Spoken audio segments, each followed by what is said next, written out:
Go. So I'm here with Bill with his 1964 Impala.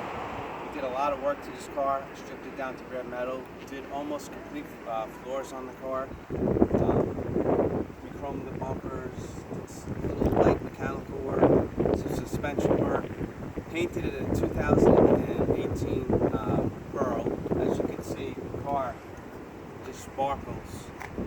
Bill, how do you like the car? Fantastic. It's a really good job.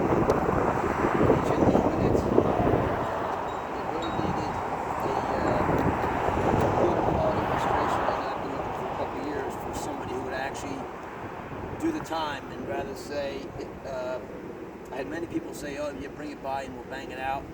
Bang it out is not my vision. He said, "Drop it off, and we'll take our time with it, and it'll be done. It'll take a few months." And I dropped it off in mid-November, and we're picking it up now. And he did what was best for the car.